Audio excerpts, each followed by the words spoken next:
በኩር የሆነ ሁሉ የኔ ነውና።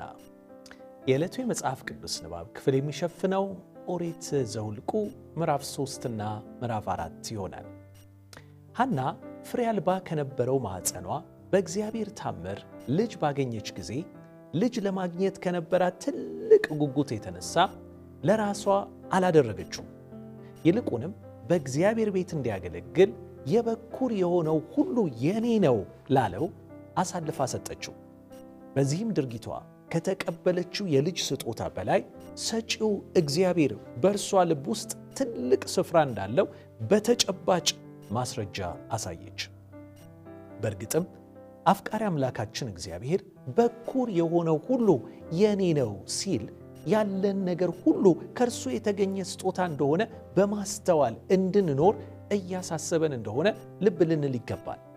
እኛስ ከጊዜያችን፣ ከንብረታችን፣ ከጉልበታችን በኩር የሆነውን ምን ያህል ለእግዚአብሔር ቀድሰን እየሰጠን ይሆን? በማለዳ ስንነሳ የጊዜያችንን በኩራት ለእግዚአብሔር ብንሰጠው፣ የቀኑን ፊት ከማየታችን በፊት የእግዚአብሔርን ፊት ብናይ፣ እርሱን አስቀድመን ቀናችንን ብንጀምር፣ እርሱ እርምጃችንን ሁሉ እንደሚያቀናልን ቅዱስ ቃሉ ተስፋ ይሰጠናል። በንብረታችንስ ቢሆን በንብረታችን በኩራቱን ለእርሱ ብንሰጥ የሰማይን መስኮት ከፍቶ የቀረውን ሁሉ ያትረፈርፍልናል። ዝገት በማያበላሸው ብል በማያጠፋው በሰማዩ ባንክ ዘላለማዊ ርስት ይኖረናል።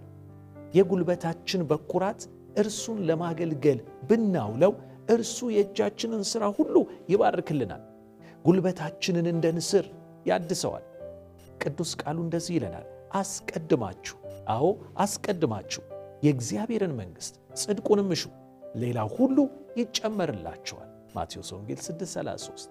ይህ ቃል ከሚያልፍ ይልቅ ሰማይና ምድር ቢያልፉ ይቀላል ወገኖች። ስለዚህ በእርሱ በመታመን በእርሱ በመደገፍ እኛም ለእርሱ በመስጠት እንዲህ ብለን ጸልይ። አባት ሆይ የጊዜያችንን፣ የንብረታችንን፣ የጉልበታችንን በኩራት ለአንተ እንድንሰጥ፣ በአጠቃላይ በኑሯችን ሁሉ አንተን እንድናከብር በጸጋ እርዳን። አሜን።